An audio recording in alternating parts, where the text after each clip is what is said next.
오늘은 요한계시록 강해 43강을 시작하겠습니다. 요한계시록 10장 8절에서 11절 말씀을 두고 말씀을 전가하겠습니다. 이 책의 내용은 오늘 요한은 이 작은 책을 먹는다 라는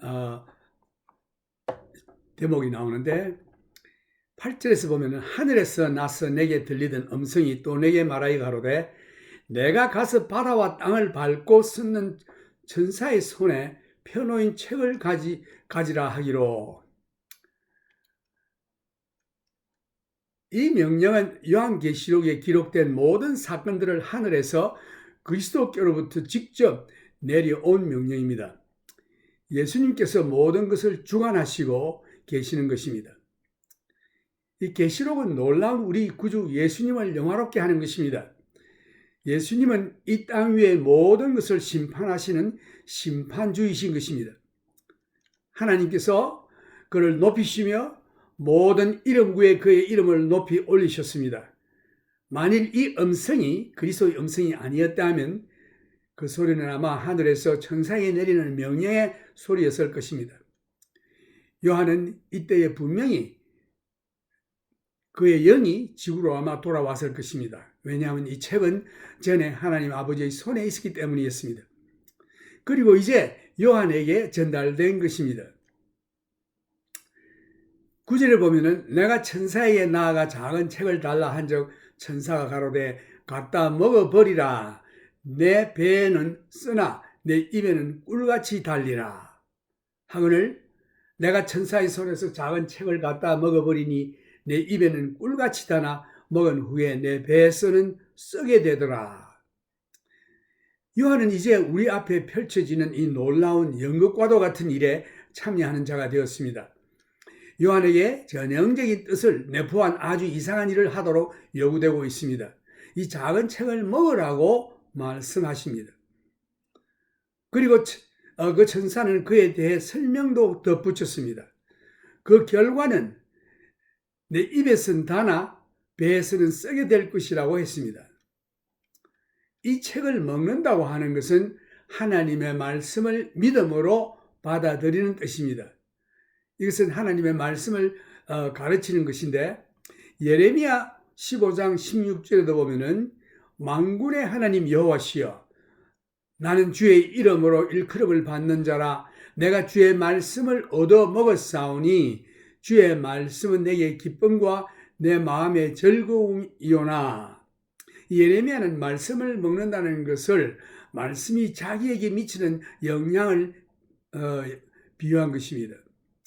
에스겔도 같은 의미의 말을 한 것을 볼 수 있는데, 에스겔 3장 1절에서 보면은 내가 그가 또 내게 이르시되 인자야 너는 받는 것을 먹으라. 너는 이 두루마리를 먹고 가서 이스라엘 족속에게 고하라 하시기로 내가 입을 벌리니 그가 두루마리를 내게 먹이시며 내게 이르시되 인자야 내가 내게 주는 이 두루마리로 내 배에 넣으며 내 창자에 채우라 하시기에 내가 먹으니 그것이 내 입에서 달기가 꿀 같더라. 에스겔은 말하기를 그가 그것을 먹었더니 꿀같이 달았다고 했습니다. 이 하나님의 말씀은 믿는 자에게 이와 같은 현상을 나타냅니다. 잠언 16장 24절에도 보면은 선한 말은 꿀송이 같아서 마음에 달고 뼈에 양약이 되느니라. 시편 19편 10절에도 보면은 금 곧 많은 정금보다 더 사모할 것이며 꿀과 송이 꿀보다 더 달도다. 요한이 받은 하나님의 말씀은 심판에 관한 것이었습니다. 이것은 입에서는 달았습니다. 왜냐하면 미래는 달콤하고 좋은 것이었기 때문이었습니다. 하나님께서 아브라함에게 말씀하시기를 창세기 18장 17절에 보면은 여호와께서 가라사대 나의 하려는 것을 아브라함에게 숨기겠느냐? 아브라함은 강대한 나라가 되고 천하 만민은 그를 인하여 복을 받게 될 것이 아니냐?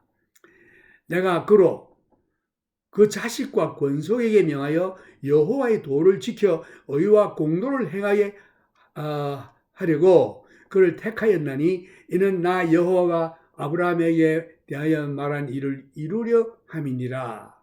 아주 달콤한 말씀입니다. 하나님께서 아브라함에게 말씀하시기를 우리는 친구라고 말씀하시고 내가 하려는 것을 아브라함에게 숨기겠느냐라고 말씀하셨습니다. 하나님께서 하시려고 하시는 것을 아는 것이 얼마나 달콤한 일이지만 그의 심판이 임할 것을 알고 나면 쓰게 됩니다. 요한은 하나님의 말씀을 열심히 받아들였지만 더 큰 심판이 따르는 것을 알고 나니 마음의 슬픔과 심령의 고통이 뒤따랐습니다. 입에서는 다나 배에서는 쓰게 된 것이다. 나와 여러분이 이 부분의 말씀에 하나님의 말씀을 읽을 때에 기쁨으로 읽거나 이 땅 위에 내려질 심판을 생각할 때에 하나님의 마음을 깨닫도록 깊은 기도를 해야 할 필요가 있습니다. 요한계시록의 책을 읽고 하나님께서 미래에 믿는 자들에게 어떠한 일을 하실 것인지를 알고 나면 기쁜 일이지만 그리스도를 거절한 우리 주위에 있는 사람들에게 내려질 심판을 생각하면 우리는 기뻐할 수가 없습니다. 이 은혜의 말씀이 쓰게 됩니다. 요한계시록은 다른 국면에서 보면 우리 생활에 미치는 중요한 지침서이기도 합니다. 많은 사람들이 처음에는 이 예언서를 큰 흥미를 가지고 공부하기 시작했다가 이 말씀이 자신의 개인적인 생활에 적용이 되면서 그들에게 부담이 될 때에 그들은 이 책에 대해서 흥미를 잃게 되고 이 메시지가 쓰게 됩니다. 그래서 많은 사람들은 요한계시록 책을 읽기 싫다고 말하며 나는 예언서 같은 것은 흥미가 없다라고 말합니다. 이 책은 겁을 주는 책이다라고 말합니다.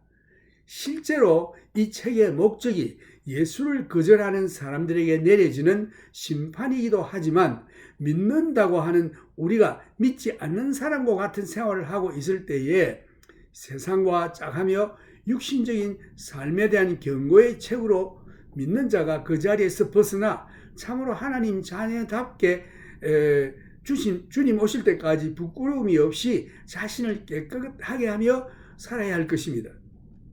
불행히도 많은 사람들이 이 은혜 책의 말씀을 호기심으로 공부를 하고 있는데 실제로 자세히 연구해 보면 이 은혜 책은 우리의 생활을 거룩하게 인도하는 것입니다. 요한일서 3장 3절에도 보면은 주를 향하여 이 소망을 가진 자마다 그의 깨끗하심과 같이 자기를 깨끗하게 하느니라. 오늘날 이 은혜 말씀을 비정상적인 해석을 하고 있다는 말을 듣고 있는데 그 이유는 이 은혜 말씀을 공부하는 사람들의 마음과 심령이 하나님의 말씀에 변화되지 않고 있다는 증거입니다. 불행히도 이 은혜 말씀에 흥미가 있어 공부하는 자들이 그 생활이 그리스도인의 생활이 동반되지 않는다는 것입니다. 오늘날 교회에서도 요한계시록을 공부한다고 하면 교회가 꽉 찹니다. 그러나 로마서를 공부한다고 하면 교회가 텅 빕니다. 아마 사람들은 예수 그리스도보다 적그리스도에 더 흥미가 있는 것 같습니다. 11절에 보면 저가 내게 말하기를 내가 많은 백성과 나라와 방언과 임금에게 다시 예언하여야 하리라 하더라. 확실한 것은 요한도 적절히 말하였지만 그는 믿기를 많은 백성과 나라와 방언과 각 종족과 피부의 색깔을 막론하고 모든 사람들에게 복음을 전해야 한다고 믿고 있습니다. 그들에게 이미 말씀을 전했지만 다시금 전해야 함을 강조하고 있습니다. 그들에게 심판이 다가오고 있음을 경고해야 합니다. 그들이 큰 환난을 통과할 때는 이것이 천년왕국이 아니라 참 지옥과도 같은 곳이구나 하는 것을 깨달을 것입니다. 실제로 그들은 이것이 영원한 지옥에 자신이 있음을 느끼게 될 것입니다. 이것이 요한으로 하여금 슬프게 느끼게 한 부분입니다. 그러한 이유 때문에 이 책이 배에서 쓰게 느껴진 것입니다. 요한은 그리스도께서 그의 왕국을 세우기 전에 많은 사람들에게 예언해야만 했던 것입니다. 아직도 많은 예언들이 남아 있습니다. 우리는 이 책의 반 정도도 끝내지 못한 상태입니다. 많은 백성과 나라에 대한 필요한 예언을 해야 하는 것입니다. 다가올 심판에 대한 것입니다. 이 은혜 말씀을 공부하면 하나님께로 더 가까이 가게 되든지 아니면 하나님께로부터 멀어지든지 둘 중에 하나인 것입니다. 이제 요한계시록 11장의 첫 부분을 잠깐 우리가 소개한다면 여섯째 나팔과 일곱째 나팔 사이의 막간 그리고 일곱째 나팔을 불게 되는 장면이 11장에 나옵니다. 그 첫 번 11장 1절에서 14절까지는 여섯째 나팔과 일곱째 나팔 사이의 막간이며 그리고 결론적인 9절에 가서 일곱째 나팔을 불 때에 여기서 이방인의 때가 42개월이 남아 있습니다. 3년 반. 그리고 42개월 동안 두 정인이 나타나 증거를 하게 됩니다. 그리고 둘째 화가 닥쳐오는데 그리고 일곱째 나팔을 불게 되는 것입니다. 이 장은 구약으로 돌아가서 성전과 그 시기를 다루게 됩니다. 구약시대에 나오는 유대인과 이방인들에 관한 일을 다루게 됩니다. 일곱째 나팔을 불 때에 큰 환란이 끝나면서 계속 예수님께서 재림하시는 일에 대해서 나올 것입니다. 이때에 이방인의 때가 끝납니다. 큰 환란의 때가 끝이 나는 사건을 다루고 있습니다. 그래서 이제 오늘 이만큼 말씀을 공부하고 다음 주일에는 11장을 들어가겠습니다. 우리 주님 오실 때가 아주 심히 임박한 이때에 우리가 우리 자신을 깨끗게 하며 주님 맞을 때에 조금도 부끄러움이 없는 참 여러분과 내가 되기를 기도하면서 성령님의 계속한 그리스도의 형상을 빚어주신 일에 우리는 순종하며 성령님의 음성의 귀를 기울여 그 말씀에 순종하여 마지막 때에 주님 오실 때에 모두 들림받는 성도 되기를 주님의 이름으로 간절히 기도드립니다. 오늘 우리 드릴 주님의 말씀을 통해서 우리 찬송을 부르겠습니다. 예수로 나의 구주 삼고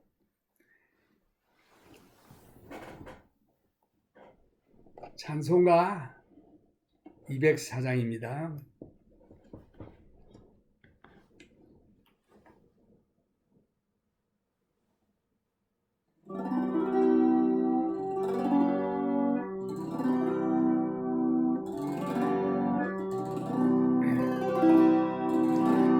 예수로 나의 구주 삼고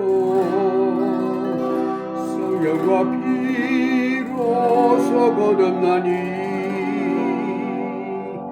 이 세상에서 내 영혼이 하늘의 영광 누리도다. 이것이 나의 간증이요 이것이 나의 찬송일세. 나 사는 동안 끊임없이 구주를 찬송하리로다.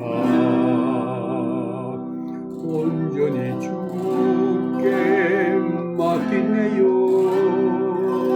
사랑의 음성을 듣는 중에 천사들 왕래하는 것과 하늘의 영광 보리로다.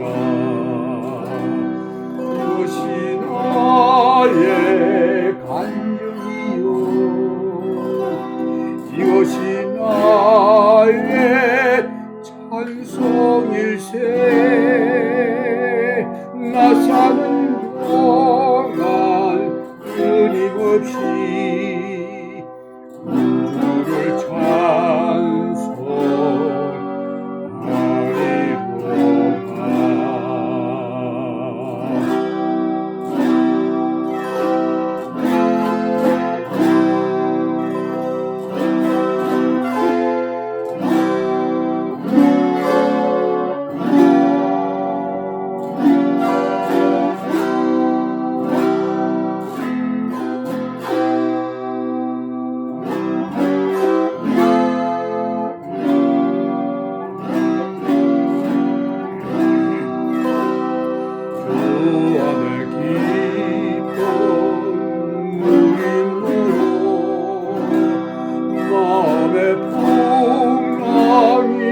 완전하니 세상과 나는 방법 없고 구속한 주만 보이더라. 이것이 나의 간증이요 이것이 나의 찬송일세 나 사는 동안 끊임없이 우주를 찬송하리로다. 아멘. 그 다음은 우리 202장 죄에서 자유를 얻게 하고 오혈의 능력 주의 보혈 시험을 이기는 성이 되니 참 놀라운 능력이로다. 주의 보혈 능력이 또다. 주의 피 믿어 주의 보혈 어린 양의 매우 귀중한 피로다. 육체의 죽음을 이기는 보혈의 능력 주의 보혈 정결한 마음을 얻게 하니 참 놀라운 능력이로다. 주의 보혈 능력이 또다. 주의 피 믿어 주의 보혈 그 어린 양의 매우 귀중한 피로다.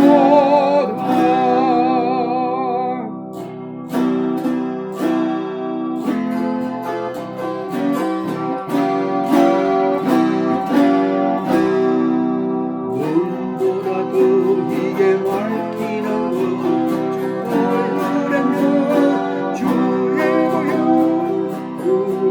모든 것 밝히시니 참 놀라운 능력이로다.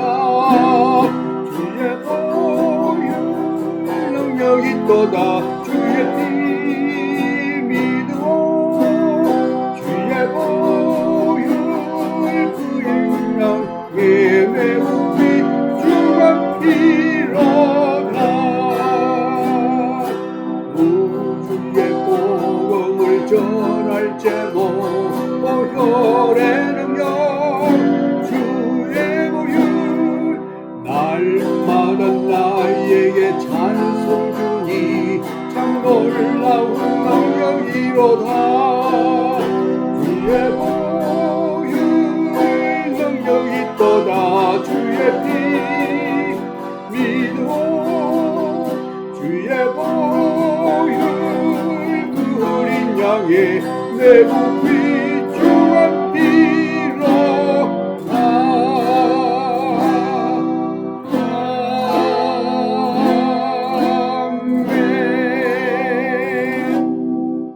아멘. 아멘. 우리 이제 크리스마스 착진하고 새해를 만나게 되겠는데 주님께서 우리와 늘 함께 하시는 새해가 되기를 간절히 주님 앞에 기도하는 바입니다. 그래서 임마누엘 하나님, 임마누엘,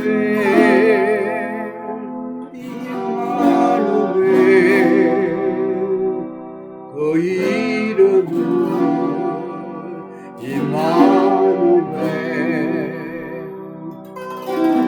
주 함께 계시는 그 이름은 임마누엘, 임마누엘,